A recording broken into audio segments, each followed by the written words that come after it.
So then, in about 10, 20 years, it's much more expensive.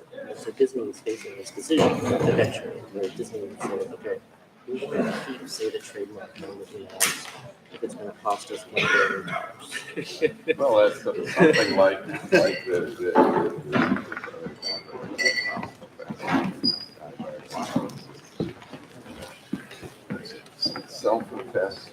self-assessed cost. Right, the tax. Yeah, the common ownership self-assessed. The idea of common ownership is declare the value of the wealth or IP or whatever. It's under declare, everyone's allowed to come and buy it. So the price repeats that. And if you over-declare it, you will pay more tax. The tax is the value, percentage of the value of this house. The home, and my house is $1,000. Come and buy it right away. There's an incentive not to either over or undervalue.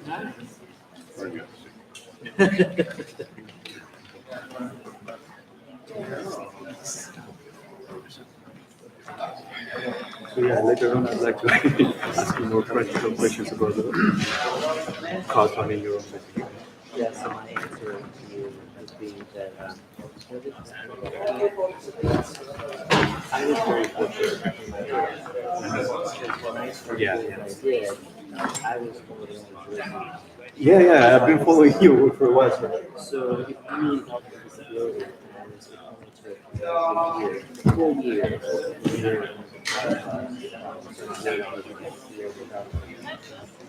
the same time, You wouldn't be successful. yeah, it would take a year to get to do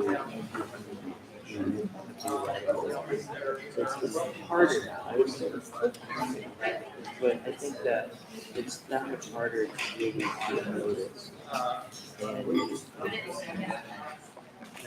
More work. But at the same time, like really practical, during the year that it took you to raise a sufficient amount of money, how were you covering your living expenses? well, so I was fortunate that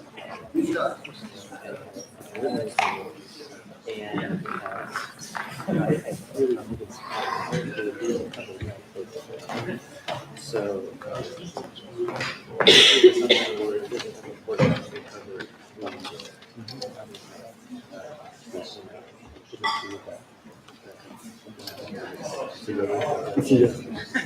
that was one thing. I also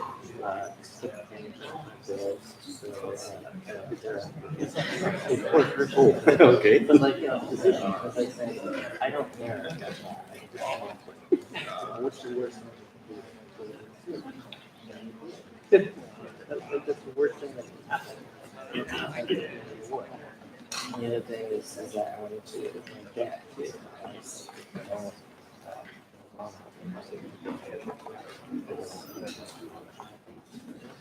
so like it was and I would still need help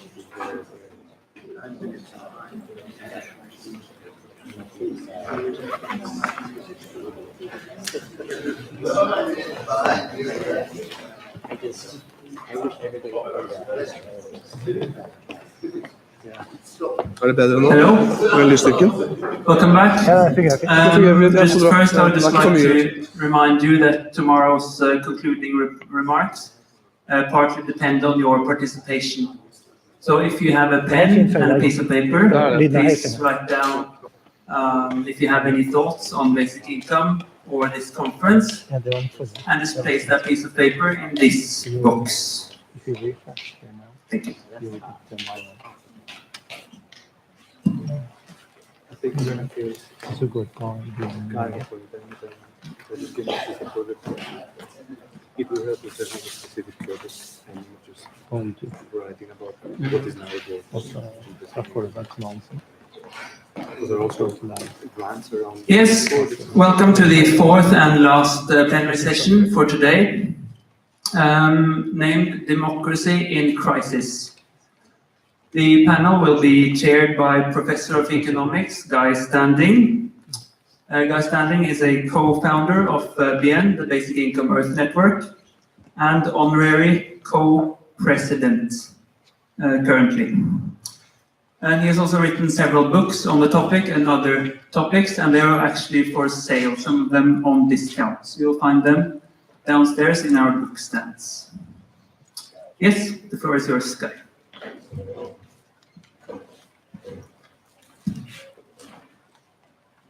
So, let me just start by making a few remarks and then turn it over to our very wide-ranging panel. I wrote a book called The Precariat in 2011, and on page 1, I said, unless the insecurities and the aspirations of the precariat are confronted and dealt with, we will see the emergence of a political monster.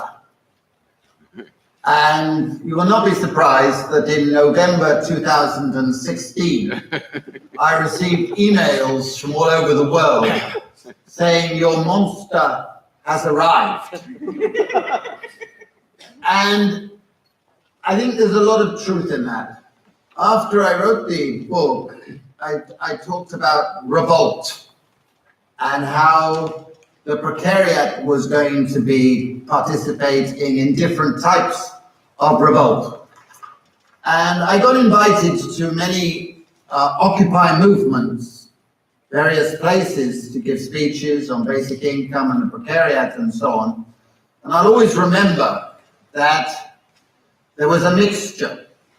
And I wrote in the Precariat Charter that the precariat was split into atavists, people looking back to a lost past, and these were the reactionaries who were going to vote for the populists and neo-fascists, Marine Le Pen, Trump, Orban, various people, and your Turkish example, of course, and in the Netherlands and so on.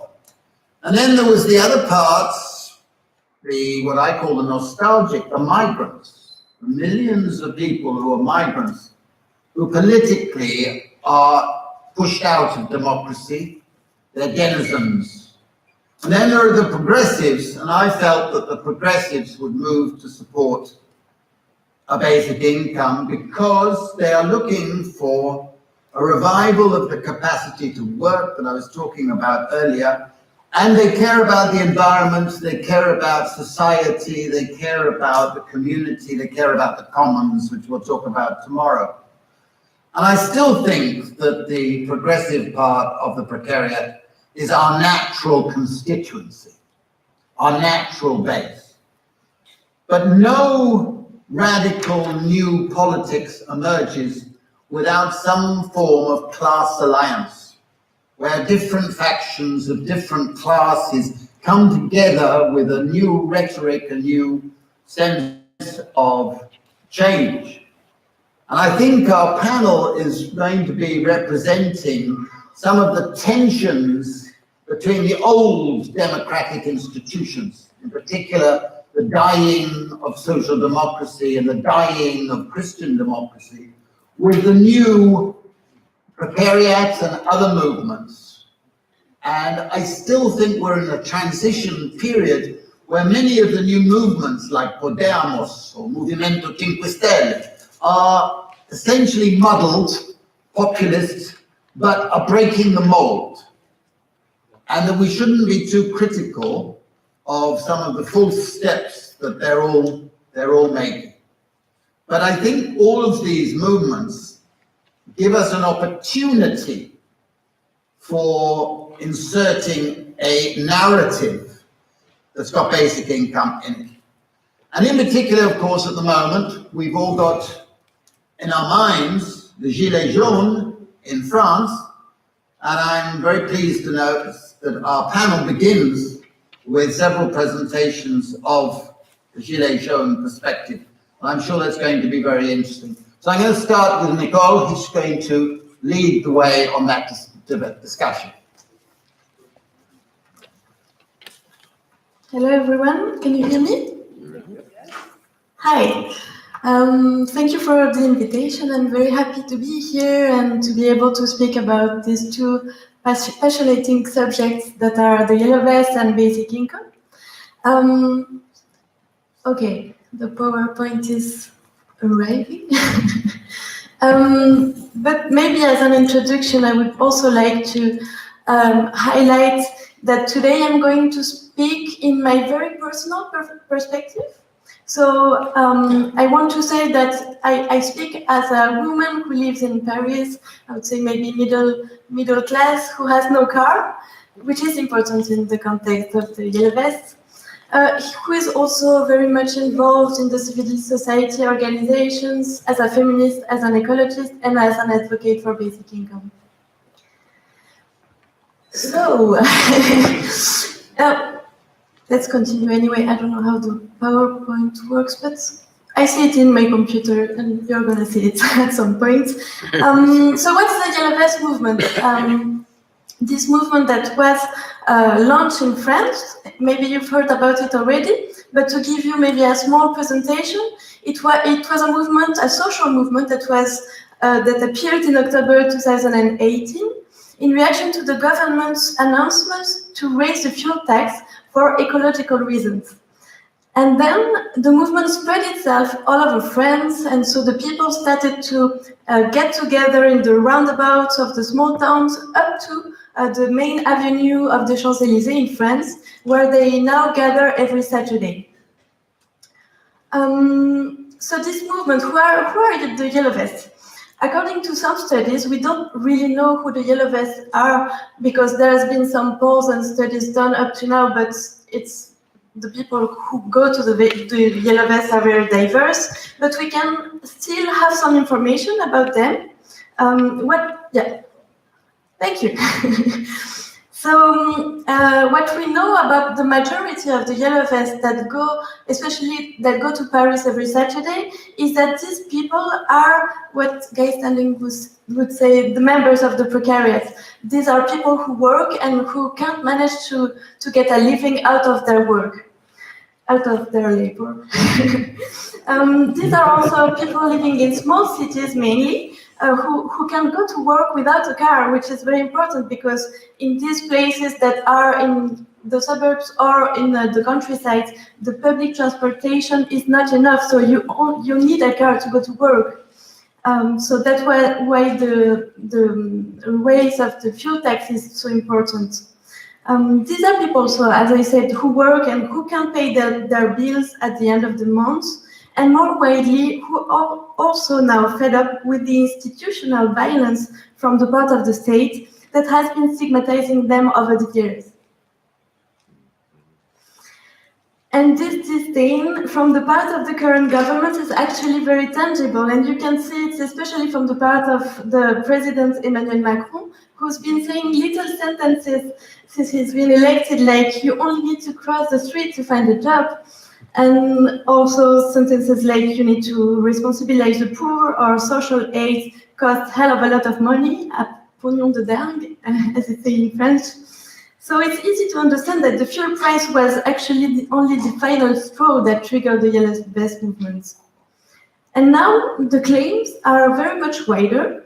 What they demand now is more social and fiscal justice, especially the return of the wealth tax, which was removed last year and has become actually a very symbolic claim. But they also ask for an increase of the purchasing power, as well as better public services, among many, many other things. And actually, the ecology, because it was also a debate about ecology, is not an excuse even for the Yellow Vest members, because it was really received from the part of the Yellow members as an excuse from the part of the government to raise the fuel tax. And actually what we could see in some demonstrations, especially in Paris, were slogans like fin du monde, fin du mois, même combat, which means end of the world, end of the month, it's the same fight. So we need to change the system and not the climate. So every Saturday also there's a different topic of demonstration that is highlighted sometimes. Like for example, the need to link climate justice and social justice. But there were also some demonstration that highlighted the police brutality, which has intensified over the months. And also another topic that I find is very interesting is the topic of women's rights, especially in one demonstration that was on the 9th of March, so the day after the 8th of March, the International Day for Women's Rights, where women really took the streets to also put the light on their specific condition as women. Sorry. I don't know if it works. Okay. So why the women's involvement is so interesting in the Yellow Vest movement? First, because according to a study, 47% of the Yellow Vests are women, which is quite exceptional in France. It's like way more than in any other demonstration. And also, it's important to stress that in France, 70% of the people living below the poverty line are women, and they also represent 82% of the part-time jobs. And so also the different testimonies we got from the women who were part of the Yellow Vest, that it was that they work mainly in the care sectors. So there were nurses, there were domestic workers, home helpers, and their jobs have not enabled them to live decently. So this is an interesting illustration of the Yellow Vest situation, because this working class is particularly vulnerable, also due to the fact that most of them work in an isolated situation. So what was interesting with the Yellow Vest was that for the first time, they got the chance to mobilize themselves, get together and share their experiences, and also start to mobilize themselves to fight for their rights. So now the question is, what link with the basic income? So as a member of the French movement for basic income, and also with the other members of the association, we started to ask ourselves, what should be our position in front of the Yellow Vest movement? And in the beginning, it was quite complicated for us to get a clear position, because there were members of the extreme right and from the extreme left in part of the Yellow Vest movement. And you actually only need a yellow vest to be part of the movement. So at first we remained very cautious, but then as the main claims that are claims of fiscal justice, especially, the question was partly solved for us. But then the second issue was, as this is a social movement, this clearly doesn't want any leader or organizations to represent them. Can we really intervene in this context? So we didn't want to be accused of distortion. So at first we decided not to do anything, which wasn't really the right answer, because then we started to receive some emails and messages from Yellow Vest members who were part of the French movement for basic income and others were not, who were saying, but where are you? Basic income should clearly be in this debate. How come that you're doing nothing? Do you really exist? So we started saying, okay, yes, we should intervene in this context. And so we started to be part of the debates, to talk with the Yellow Vest, and also to publish some articles in the mainstream media. And most importantly, we started to explain why basic income was important according to us in this context. Yes, okay. I'll be very, very quick. So what are the reasons why we identify basic income as relevant in this context? The first reason is because clearly this movement has shown that having a job doesn't mean having decent living conditions. So people are losing their lives in trying to make a living, and they have reached a situation now that has become unbearable.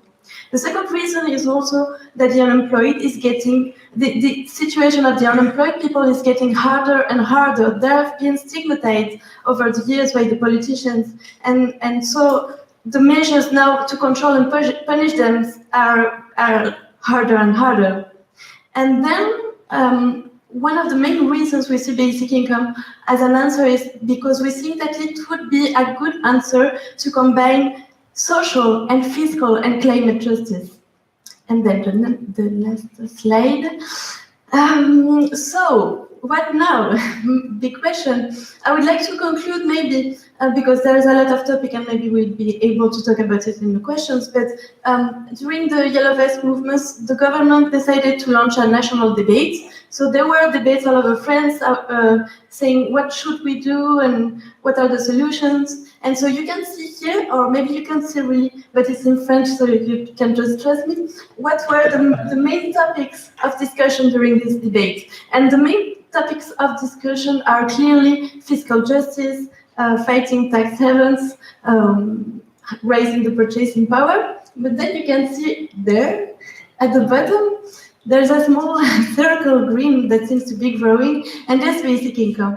So we saw that basic income is clearly approaching to the center and becoming to be bigger and bigger. So I will conclude with this optimistic conclusion. Thank you.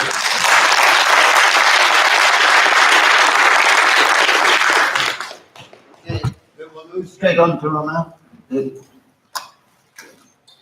We'll have plenty of time for questions. So.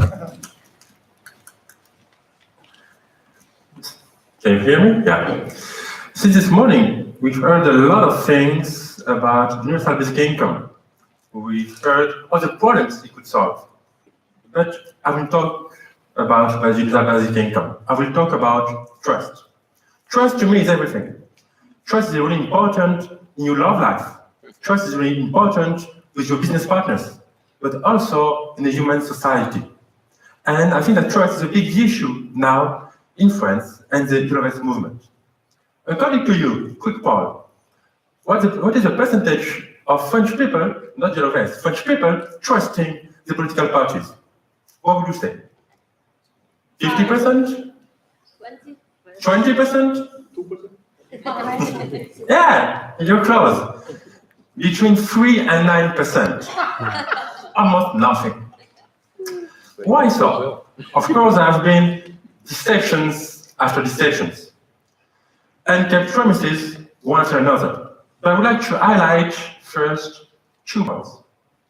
Firstly, and my Dutch fellow knows it, in 2005, there was a referendum in France, and also in Dutchland, in Holland, a referendum on the treaty establishing a constitution for Europe.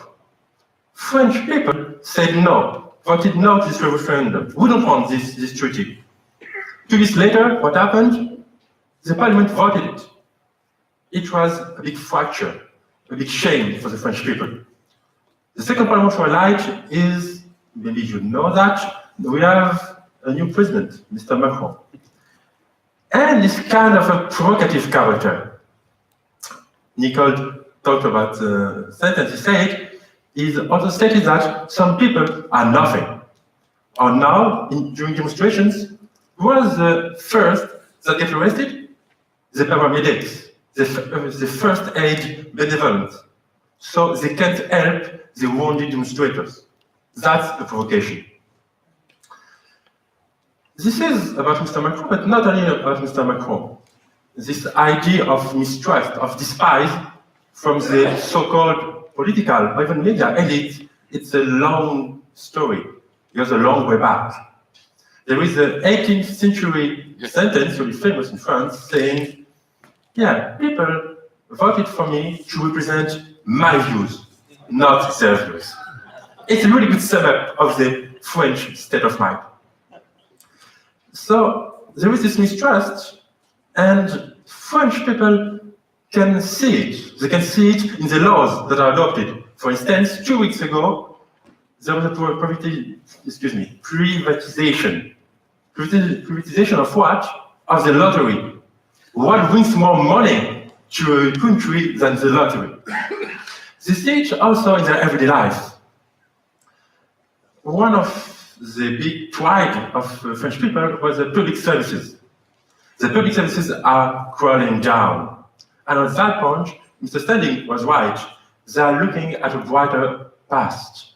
The public services are crawling down. I will give you an anecdote. I love anecdotes. I've been several times in hospitals in the last years. Patients can't even have a bottle of water. because hospitals don't have the money for that. That's the problem now. So they can trust politicians. Maybe they will trust other institutions. Do they trust, I don't know, justice? No. We have a really low budget for justice, and there is a really long time between your fine and the judgment. Does they trust the police? Maybe if you have a question about the police, because I think it's a really big issue, we can talk about this, but just to note, no. There has been a big change since 2015 on the police. Yet, another anecdote, just a quick one. Now, French police will not be allowed to use some really dangerous grenades. So, what are they doing? They are using a lot of them to empty the stocks, because after, they won't be allowed to use them.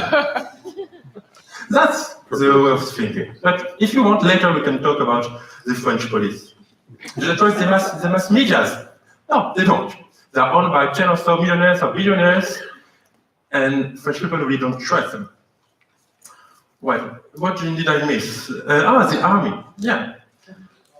How many people think, according to you, in France, that a soldier, a general, could lead France? 10% of the people? 50% of the people trust the armies to rule the country, and only the army. It's a big trust, but I don't think it's a really good point either. Maybe I'm wrong, I don't know what's your opinion, but I might be wrong. Probably now, I will move to my last part, is a trust between citizens. Sadly, no. This movement, at the beginning, there was a lot of different kind of people. On the same roundabout, because I went to a lot of roundabouts, on the same roundabout, I found an anti-capitalist guy and an asset manager living in Paraguay. Two different worlds, but they wanted to be unique for this movement. It's a bit changing, sadly, and generally speaking, there is no really close connection between communities in France. They're not living together anymore, they're living side by side more and more. I'm not talking about all great French and new immigrants. No, some people are born there, their parents were born there, their grandparents are born there, but they don't feel French, and they will, I don't think that they will be. So there are clashes between communities. I don't know, maybe you heard in the news 2 or 3 weeks ago, there are some Romese people in Paris who were chasing down West Africans because the West Africans thought they were kidnapping the child to kill them. So there is mistrust between the communities. People from Afghanistan and Sudanese, and each other, Tunisia, Morocco, and so on. What will I conclude? I don't know if this movement will go on. I don't think so. But people have learned. They have learned a lot. Yeah. 2 minutes. Oh, I just did one. I think this movement will stop, but years after years, people are more and more poor. And someday will come, they will have nothing to lose. That's really dangerous. And Kennedy said that if you make a peaceful revolution impossible, you will have a violent one. Sadly, that could happen. I love France. How many people in France, not the West, French people, think that the revolution, so violence, will be the best way to change things? 40%. That's a lot. And 81% of the people think that the so-called elite, the gap between the so-called elite and the people will grow. So, to conclude, they will get more and more poor. They have seen the repression, and a really hard repression, we'll talk about this. So, now they are more and more angry against the government and the police. They don't trust them anymore, as stated. I fear that there will be some violent actions, like the Red Army faction, for instance, like it used to be in Germany, or the Red Brigade in Italy. because this repression can also lead to radicalization of the members. Thanks for your attention.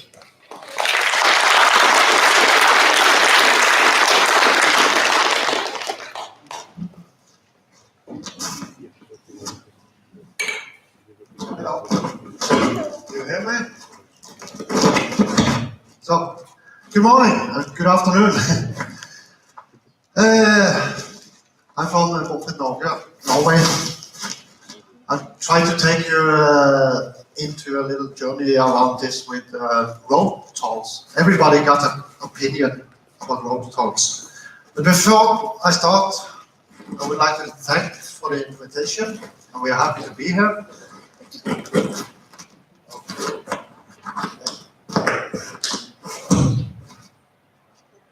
Okay, do you hear me now? Oh, it's okay. Thank you. Okay, good. Road taxes. We all have an opinion. And when we're talking about democracy in crisis, we have heard that monster, trust, politicians, the distance between the politicians and the people they are elected to serve are getting bigger. I speak for road taxes, the demonstrations against the road taxes, how it inflicts on the people's normal day, travel till and from work, kindergarten, school. Why are the people so angry? We get new roads, we get public transportations. Why shouldn't we pay for it? If you look to the person beside, next to you, and he is paying for your public transportation that you use for free, what do you think about that? Is that okay? These road taxes, especially around the cities, these rings with toll stations, they are excluding many people living outside and working inside. They're paying for public transportations that the people inside these rings can use. You're living outside, you can't use it to go to job, work. Is that fair? I don't think so. So someone is paying for something that others are using. That's one of the reasons that people are getting so angry. I can take you back to the beginning. I'm from Stavanger area. We had, in Norwegian matter, we had a riot, but compared to France, it's nice demonstrations. We are nice guys. But in Norway, it's quite new, big demonstrations like that, and over so long time. People suddenly noticed that their income wasn't enough for the normal days. Suddenly somebody came and said, you're going to pay 1 month's salary every year for something that you are not going to use. But we need it. I don't say that the projects are bad and we don't need it, because many of the projects we need to do something with this climate changes, the environment, but it's not the right way to fund it, to finance these things. It's so unfair, it's unsocial. And I asked the politicians once, are you in favor for social including, or are you against social including? And of course he said, I'm of course in favor of social including. That's the whole thing. Yes, and then I asked them, why are you willing to put in systems that can result in social exclusions? Then he got still didn't have a good answer. So therefore, they are in favor of social including, but they are putting up systems that exclude many people. It's not everybody, but so random who's paying. Is it your neighbor who's paying? Is it you that's paying? So that's the unfairness of these road taxes, the toll stations, where they are putting them up. Just outside our hospital, there is a toll station. If you have to go to the hospital, you have to pay to come to the hospital, and then you have to pay for the parking, of course. So the trust in the politicians, the democracy in crisis. Why is it happening? We elected these politicians. We trusted them. Why aren't they doing what they promised us? Somebody will say, they are doing what they promised. They're taking care of the environment. They are building more public transportations, trains, buses, more and better roads, yes. But who's paying for it? If I said to you,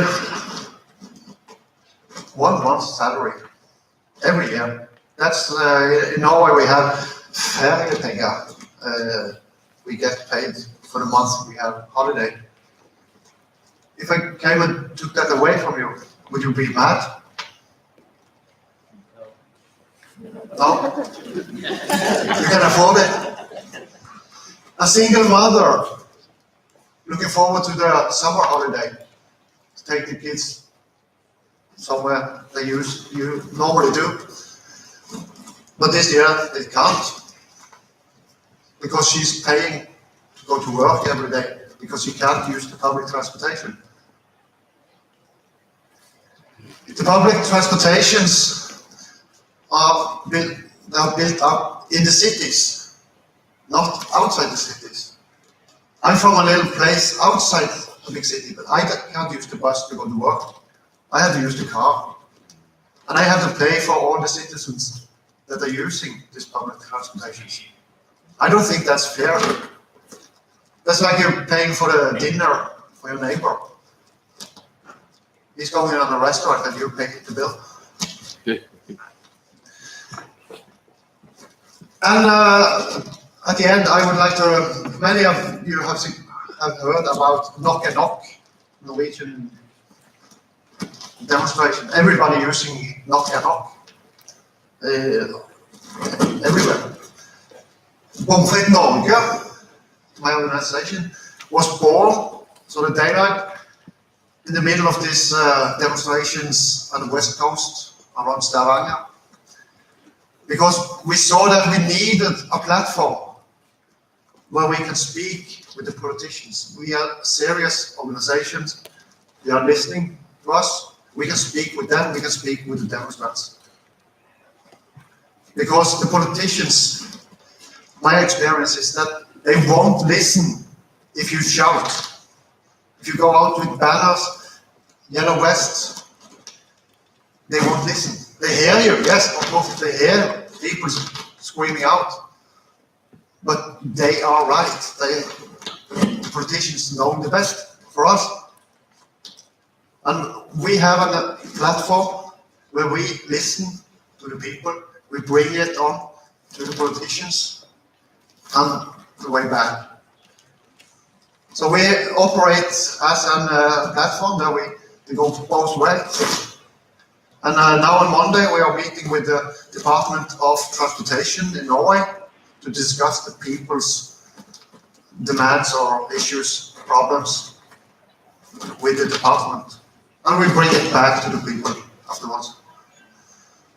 So just one thing you can think of at the end. Yeah, I'm going to finish. That's who is paying for your transportation? Is it you yourself or is it your neighbor? Thank you.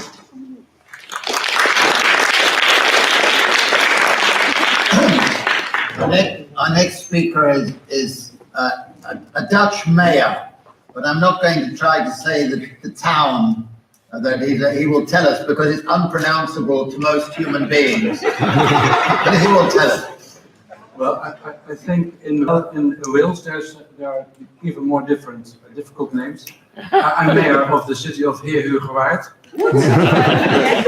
It's 50 kilometers above of Amsterdam. That's more.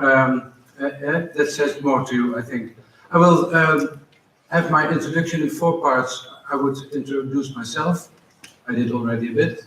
Then I would say some words about the democracy, our democracy in crisis or not, and then share some words with you about what is the new democracy, which is about which will probably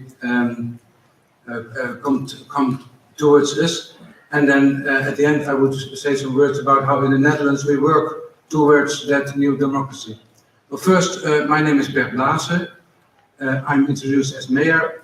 I am since 10 years, in already my 4th city in the Netherlands. So I'm part of what we could call the old system, the old democratic system, where I'm trying to work with a lot of people from the city, but also from the city council and colleagues, mayors.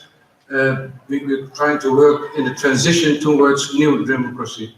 So why should this old democracy now be in crisis? Well, we see that our voters, you and me, we are drifting, and we are not voting every election for the same political party.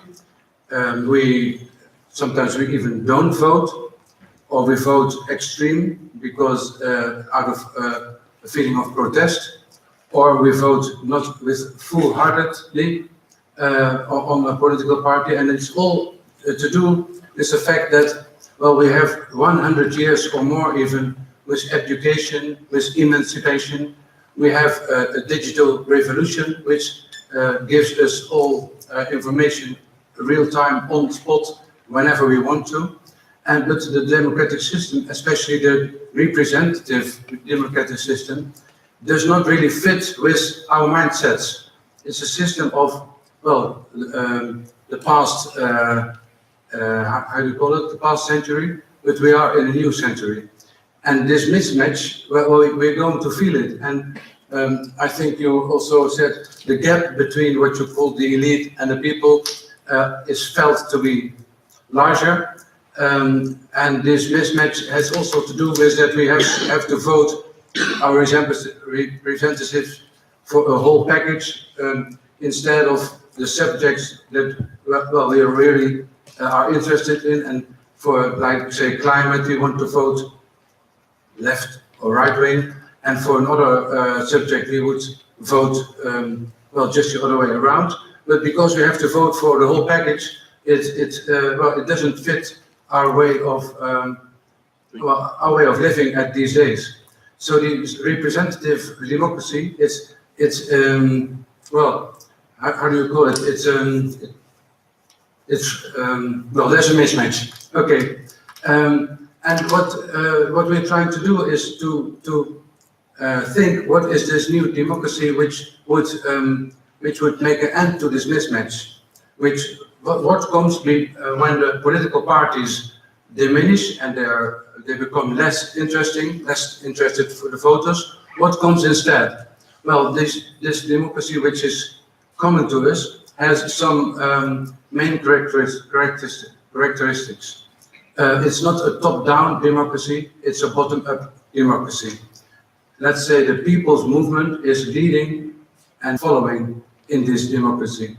There is like citizens' assemblies. You have perhaps heard of it, citizens' assemblies. People should come together and decide what is good for their city, what is good for their country, and they don't want to be dependent of a political party which says which way we should go. So the citizens' assemblies are important. And also like online and offline consultations, so that people are really in the position of give their opinion, and not only give their opinion, but also be able to decide, like a referendum or a preferendum, or what I call the citizens' assembly, which are people are voted by tradition, which are also new ways of democracy. And the last characteristic is, I think, the transparency. So it should be in the open and not in, how do you call it? Okay. Closed doors, with closed doors. No, it's in the open. So these are characteristics, and we try to develop a democracy. In a local democracy, we see it more often happening, that it is an interaction between the government and the people which are involved. But at the national scale, we see it not really happening a lot of places, but we see coming up these new forms of democracy. And in the Netherlands, we have given it a name. We call it Code Orange. Well, because it's the Netherlands, we call it Orange. But code, it means also Code Orange is when the weather is becoming broadcasted and it's bad weather, we say it's Code Orange. And when it's really very, very bad, it goes to Code Red. So we say the democracy now is in Code Orange. But Code also say co-democracy, the democracy of togetherness, of solving it together. And that is one of the main characteristics of this new democracy.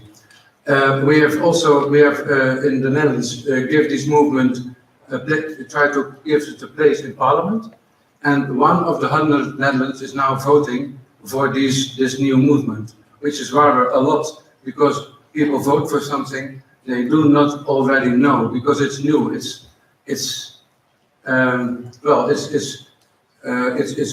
We are walking the bridge and building it at the same time.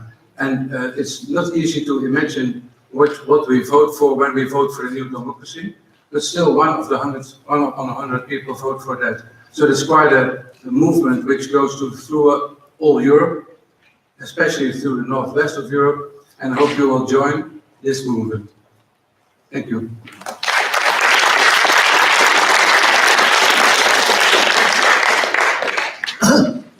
And finally, we have Ali from Turkey, which is constantly has crisis, which is anything but real democracy.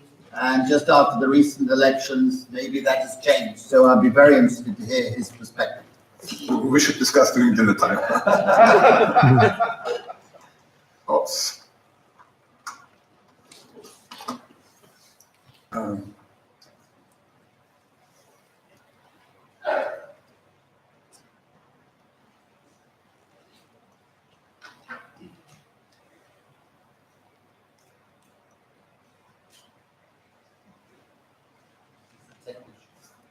It's okay.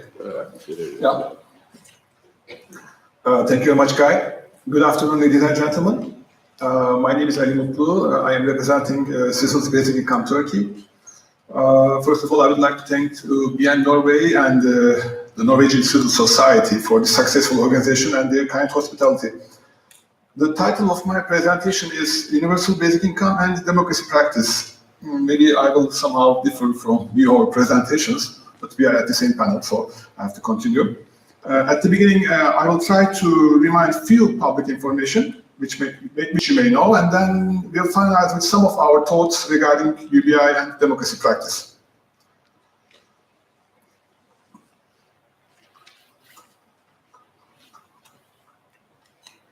Oops. Okay. The first group of reminders are regarding the United Nations. This is a September 2017 article at The Guardian by Daniel Boffet from Brussels, and whose title is Robots Could Destabilize World Through War and Unemployment, says United Nations. And it's giving the news that the United Nations opens new center in Hague, Netherlands, to monitor artificial intelligence and predict possible threats. And the author writes that from the risk of massive unemployment to the deployment of autonomous robotics by criminal organizations or rogue states, the new Center for Artificial Intelligence and Robotics has been set the goal of second-guessing the possible threats. It's not a working group, or it's not a committee, or it's not a temporary something. Much more seriously, it is the first permanent United Nations office for this theme. We think this is a really interesting indicator. Next slide is almost after a year after this article, the previous article, last autumn in September 2018, during the opening speech of the 73rd session of the United Nations in New York, Secretary General of the United Nations made the opening speech and said that technological advances may disrupt labor markets as traditional jobs change or disappear. He also added that the very nature of work will change. Governments may have to consider stronger social safety net programs, including and possibly universal basic income. We believe that this is another important indicator regarding the perspective of the United Nations. We may or may not agree with the policies of the United Nations, but considering the amount of resources being allocated and used by the United Nations, we should consider their findings seriously. Considering these two developments together, very clearly they are estimating a massive unemployment risk in the world. We believe that this is not the exact description of the risk, but the correct one should be maybe social unrest or social instability risks due to massive unemployment. And these definitely may lead to a crisis in democracy practice. And another reminder. The second reminder is about an article by Harari entitled "Why Technology Favors Tyranny." And it is published at the October 2018 issue of the monthly journal, The Atlantic. In fact, the cover page title of the journal was also "Is Democracy Lying?", which is quite relevant to our panel discussions topic. Harari structured his text in 4 parts. The growing fear of irrelevance, in fact, quite similar to precariat concept, but after yours is first, definitely. A new useless class, the rise of digital dictatorships, the transfer of authority to machines, etc., etc. But you can easily Google this article and read the full text, but the important motto from the article is the same technologies that might make billions of people economically irrelevant might also make them easier to monitor and control. So this was a second reminder. Yes, United Nations is the first reminder. The other one is the Harari's article. And we have another reminder, last reminder. In fact, it was a longer presentation, but due to the time limitation, we squeezed them up. The third one is, and the last one is from a presentation by Barb Jacobson. I hope she's here. Oh, nice to see you again. During the Universal Basic Income Europe's General Assembly and workshop meetings in Berlin a few weeks ago. The title was Basic Income Experiments, Dead End or The Way Ahead. She made a summary of the basic income pilots so far in Europe and pointed out that during the experimental studies, what is actually being experimented is not the UBI as defined by Basic Income Earth Network. We should take it as a reference, I believe. She also added that these are leading to dangers, like what's being tested is not a real basic income. The experiments are time limited, so behaviors may be different from a lifetime basic income. They may not be considered as scientific. The criteria is different for different pilots. They are not testing the same thing, etc., etc. Even something like this, the governments are often looking for different outcomes from these experiments, etc. I totally agree with her. I would like to give an example regarding the Finnish experiment, for example. During the BN 2018 Congress in Tampere during last August, we had a Finnish guest who was a part of the ongoing UBI experiment, and there was a question to him and to the audience also. And the question was, we have very big expectations from UBI. Considering that the experiment will end at the end of the 2 years, do you think within the framework of such an experiment, one can feel the real touch of an universal basic income concept in their life? The answer was no. Okay, up to here, I try to give 3 separate reminders. Now, I would like to share some of our thoughts regarding UBI and democracy practice, again in a dispersed fashion, but in 10 separate paragraphs. Let me put this also. I will come to this at the end. The first paragraph is, the full independence of the people is very important for democracy practice. And it is a first condition or first criteria is economical independence.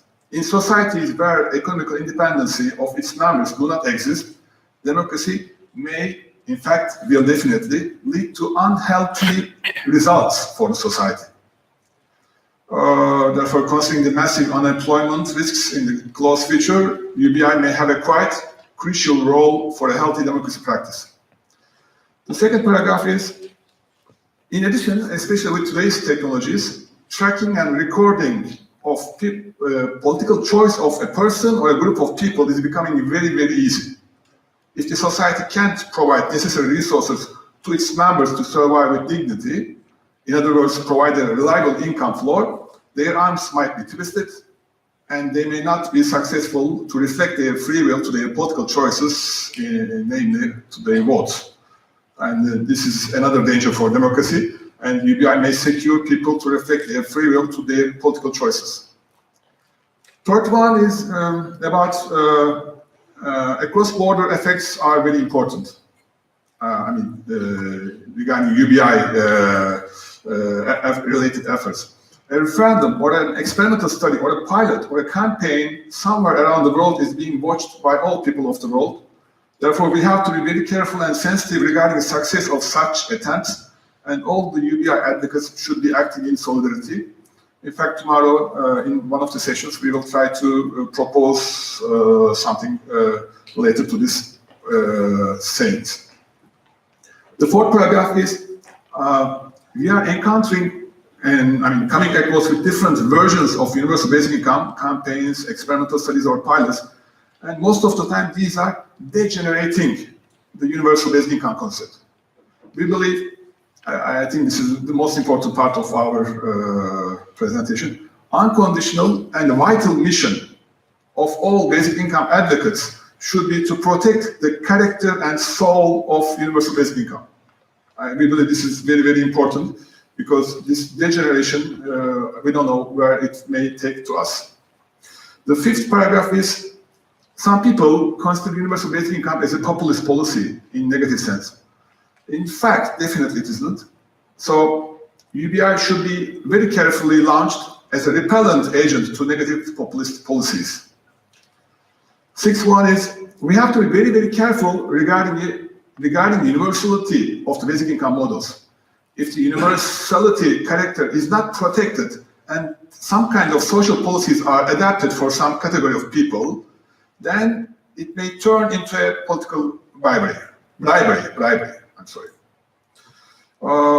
Definitely, we should fight with any misuse of the UBI terminology. You will remember the case in Italy during the last year. These kind of populist approaches should heavily be criticized all around the world by all of us. Ooh. Okay, there's a 2 minutes. Oh, okay. Democracy is the only tool for the realization of the UBI, and universal democracy must and will enable the universal basic income, which in fact will be the savior of herself too. And the last one is, we may consider advocacy or fight for universal basic income as a sailing boat. And these days, the technological developments are blowing strong winds to the sails of this UBI boat. But we must be very, very careful. Instead of reaching to the UBI harbor safely, we might have a sunken boat or a boat on top of the rocks. And lastly, I would like to put these two points. One of them is, unconditional and vital mission of all basic income advocates should be to protect the character and soul of universal basic income. And the other one is, universal democracy must and will enable universal basic income, which in fact will be the savior of herself too. Thank you very much. Thank you.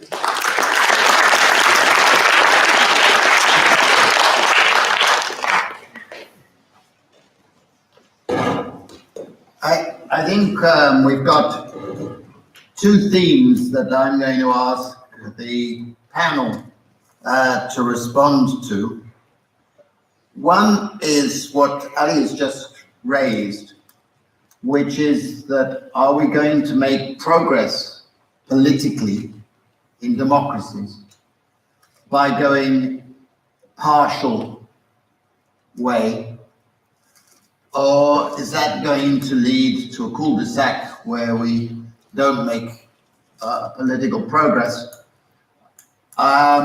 I know that my own political experience, I believe in pilots. I believe that we're going to be incrementally making progress, but I'd like to get your responses. And the second thing is that, again, I apologize in a sense, but when I was analyzing and listening around the world to the precariat, the imagery that I put in the book about the 4 A's, which do you think of the 4 A's are the greatest threat to democracy? The first one is alienation.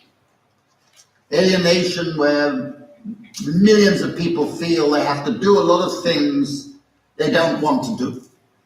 And they can't do things that they would like to do. That sense of alienation, right?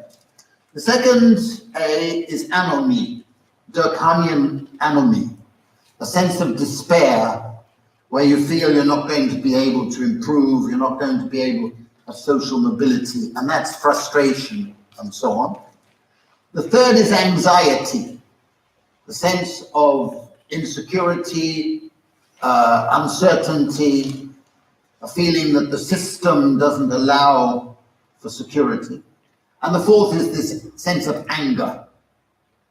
So which are the, in France, in Norway or Scandinavia in general, in the Netherlands and in Turkey, have been the dominant threats to a sense of real democracy for the 21st century? So I'd like you to reflect on that, and then I will open it up. So if we have just a couple of minutes, and you can raise your point about Nicole's that you want. So let's start with Nicole. Hello. Does it work?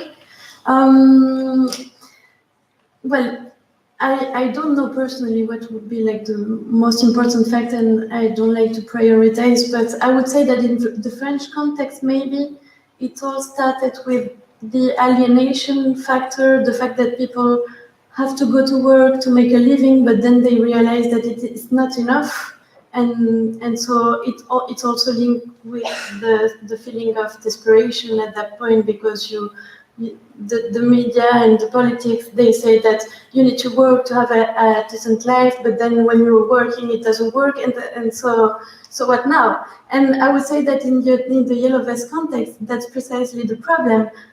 Because what the politicians and what the society more widely has been telling us to do has not answered to our personal issues. And so I would say that then what happened was the feeling of anger, because there was this feeling of unfairness, and so now we're in a situation where people are going on the streets and they're saying, I'm not going to move now because on the 15th of the month, I don't have enough to go to the supermarket and buy some food. So either the politicians and the government make good decisions and they raise the purchasing power, they give back the wealth tax, and there's more social equality and more fiscal justice, or we are going to stay here. And now the feeling of anger, I would say, is the most important and the most pregnant in France. On your first question, the democracy with little steps, I'm going to make a lot of enemies here. Because if you go in France and ask some yellow vest if they want a universal basic income, a lot of them will say no. Why? Because they don't want to have to ask for something.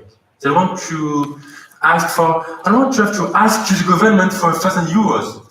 I'm not living in the street, but I'm homeless, begging for something. They want to ask. They want to make their own laws by referendum. They want to make their laws, or they want to amend other laws, or revocate representatives and so on. So I would say, in France, right now, people don't want small steps. They want some sovereignty of their own lives.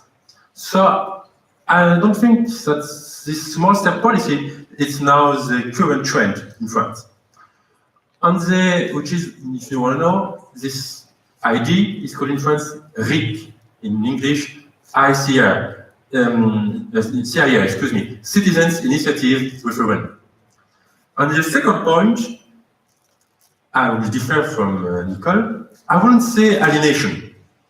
I would say anomia, which leads to anxiety and anger. They are linked, obviously. But I would say anomia because someone who is angry can do bad things, but is still thinking. As I stated before, a desperate man is much more dangerous. A desperate man has nothing to lose. So he will put on some, as I stated, general at the head of states, or it will start civil war by bringing guns to the street. By the way, you have 10 to 15 million guns in France. So for me, the real challenge for democracy is not alienation, not anxiety or anger, but anomia, despair. Yeah, I could say almost the same.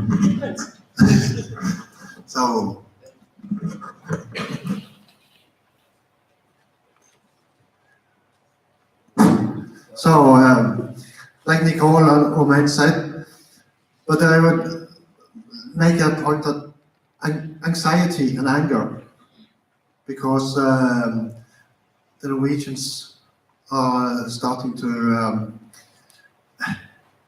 they're lacking trust in the politicians. They're wondering what next. What will happen next if we don't stand up now? Where will it end? So that anxiety, they don't know what's going to happen tomorrow if the politicians don't listen. And that again leads to anger, because when you're anxious, when you're uncertain what's going to happen, then you go into defense and you get anger. Yeah, I would say. Yes, I think the mic, okay, by this mic. As I have said in my introduction, I think the mismatch between the system, which is old, and our minds, which are new, that is the main problem. People don't want to give away their mandate for 4 years and then relax and do nothing. They want to have influence, and that mismatch, that's in my opinion the main cause of all the anger and frustration. Thank you very much. I believe, I guess anxiety is the most dominant factor. If you consider the case in Turkey, that's all I can say. Anxiety. Okay, I'd like to open it up for questions. Start there, yes. I'm going to take 3 questions and then ask the panel to respond. Peter Knight's efficiency for sustainability in network is particularly for Bert, but for all of you, how many of you heard of the system of quadratic voting? It's where citizens are given a number of votes that they can apply to the issues that they feel most important on. They can vote more for things they feel most important on. Is this part of the new democracy movement in the Netherlands, for example? Yes. Is that problem? Right.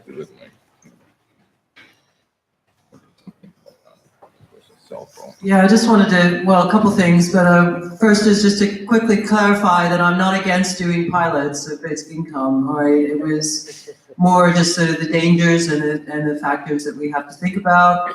And also, we also discussed at that meeting about how, the pilot, how the winds can change, we saw in Ontario, that sort of thing. What I'm really more interested in is the whole idea of citizens' assemblies and sortition, and just explain to people a little bit more that for citizens' assemblies, which are being used in Ireland to huge effect for the issues that politicians don't want to come out on. They're actually chosen by a kind of lottery. So if you're used to the jury system where people are chosen at random from the population, it's something that I've thought about and advocated for a long time. So I was very happy to hear that come up tonight. The third question. who's, anybody? Yep, there. Paul, isn't it? Yeah.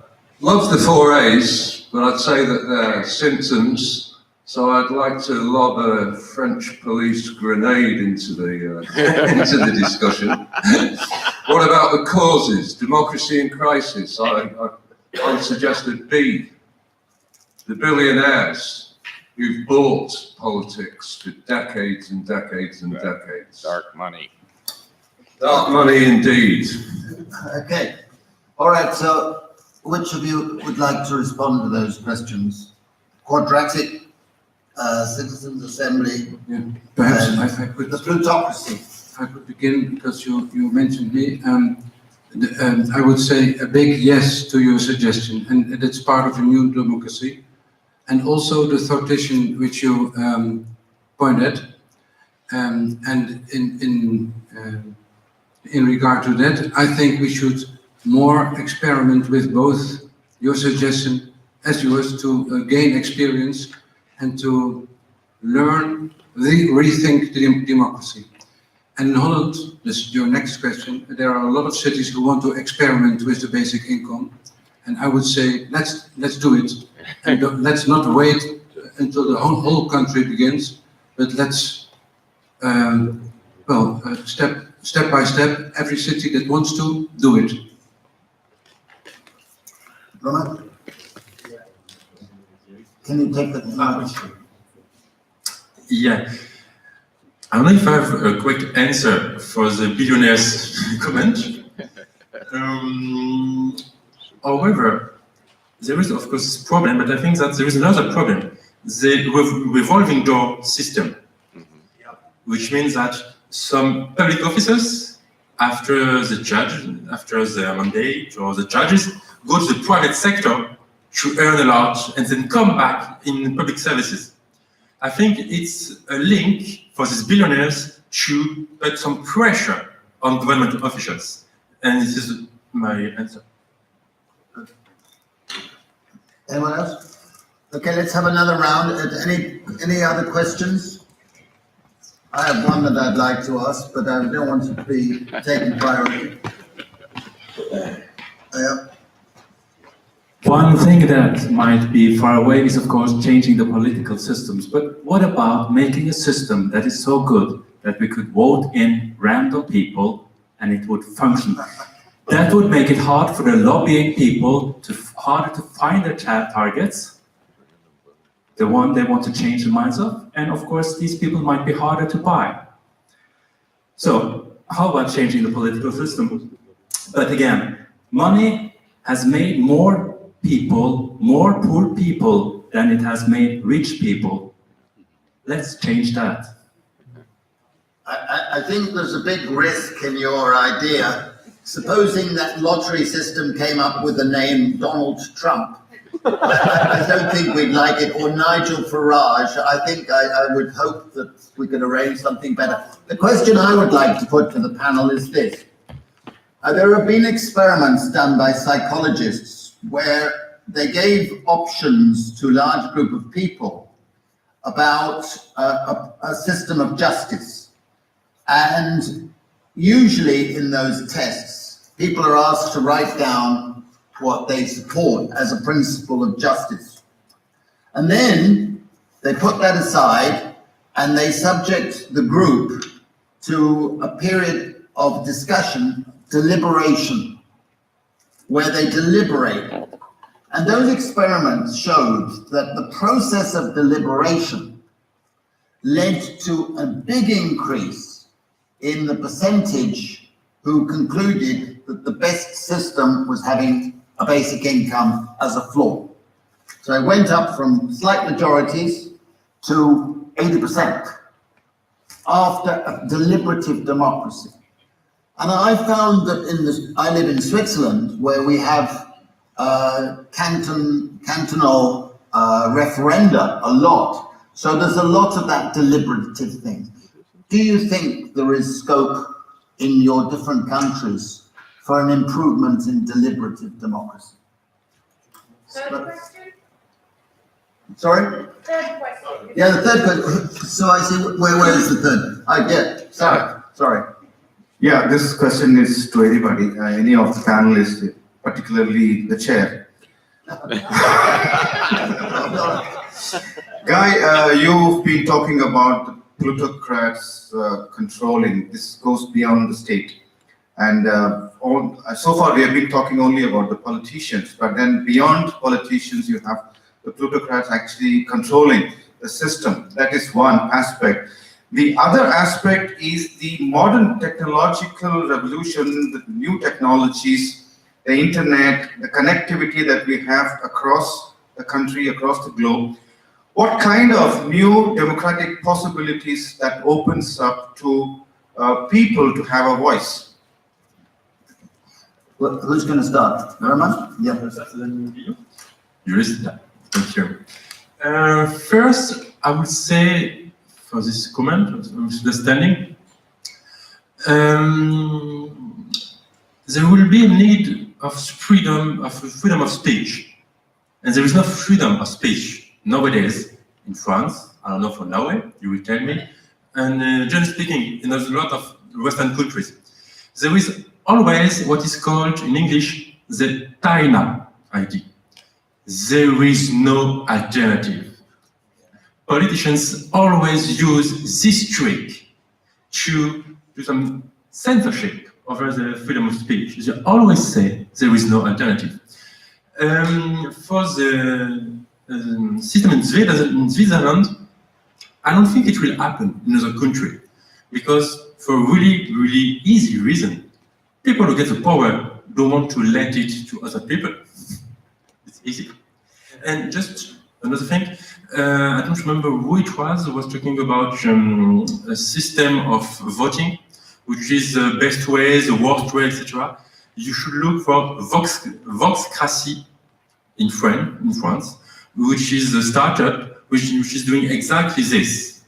Where you can vote for your favorite subject or person, then for the second best, third best, and the worst. And they propose to adapt the system with this method. Nicole? Yes.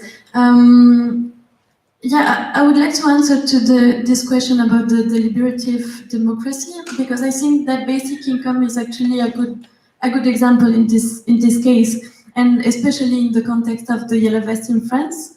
When you see that the majority of the people who are part of the yellow vest are people who work, but who are precarious. You also see that the unemployed are not there. So the speeches we see in the roundabouts, etc., is that the main claim is they want a decent job, and so we keep with this reproduction of the value of work, valuing the traditional sense of work, and they keep also with the same speeches which stigmatize the unemployed. But then when you start deliberating and also debating a lot with these people, then you can change their minds, especially talking about a basic income, because it's not well known enough, and then you can like trigger a paradigm shift this way. But this needs time, and we saw like the scope I show you with the basic income, that was like the small circle at the bottom on the right side of this map. It's because we started also organizing debates. So the more you debate, the more people have choices that are thought like collectively. Just really, really quick. You're missing something, I think.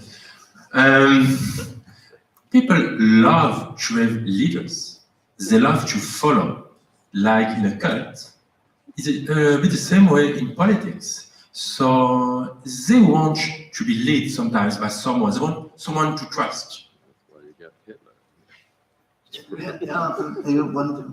You want to say something before Bert? Yeah. Well, first, a modern country doesn't need one leader, but needs 1 million leaders. So we're all into leadership. Your question about the deliberative democracy, and it is a Swiss model. I think there's a lot of to gain from that, and I think it's one of the fundamentals of the new democracy.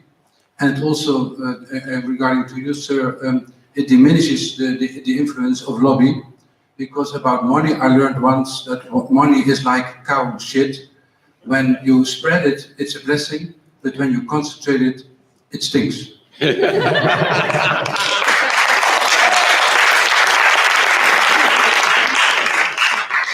Ali. Regarding Saad's question, how to utilize technology in the democracy practice, if I'm not mistaken.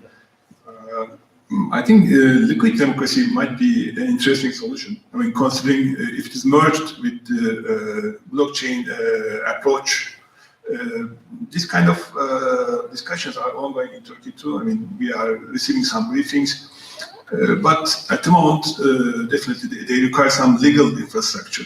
So it has to be first technically possible, then it should be legally permissible. Of course, financially feasible, but feasibility side is okay. But technically it's possible, but it should be legally permissible. It still requires, how you can say, political. It still requires a political approval. I mean, in a political arena, I mean, in parliament or somewhere else. That's the problem. I mean, the technology is there, technically it's possible, but to have it legally permissible and have it applicable is something, a different problem. All right, well, we have to conclude then. We've gone over our time. I won't respond to Sarat's question to me, but listening to the responses around the table reminded me that recently I had the dubious pleasure of spending a day arguing with Boris Johnson. And he was trying to say, listen, what's the point of the European Union? You don't know even who is the president, or it doesn't, it's ridiculous, right?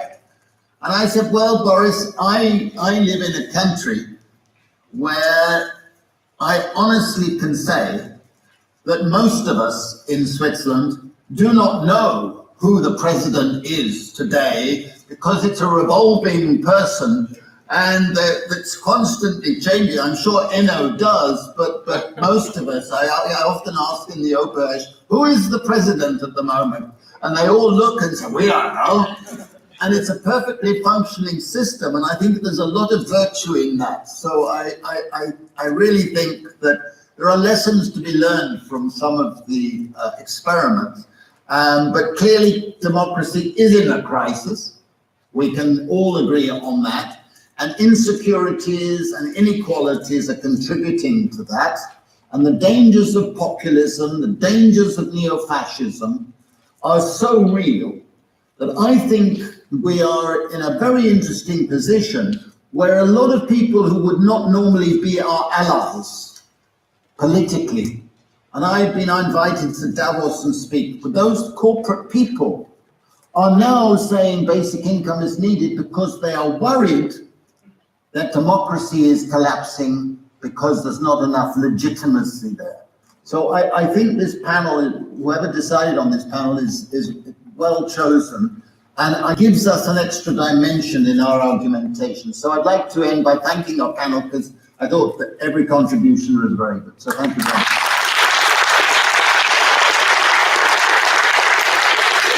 Ali wants the last word before we go.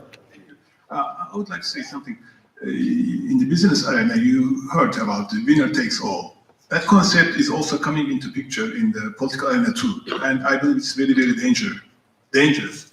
And the winner takes all concept, if it's flourished, or if it's, it's there in the political arena, then all the businessmen, all the, big entrepreneurs, they will all be in risk also. That's why this blockchain concept, decentralized concept, is much more suitable for all the parties, all the groups. Thank you. We'll come back to that tomorrow. Thank you very much.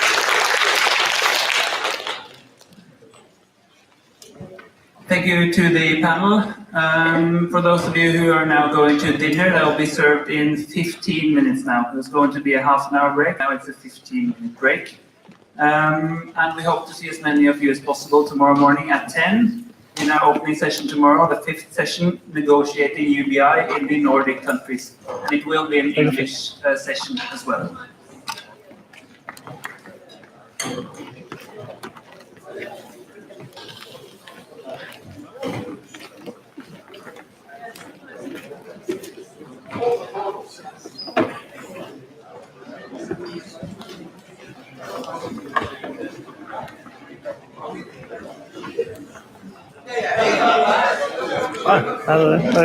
Ja. Skal du på middagen?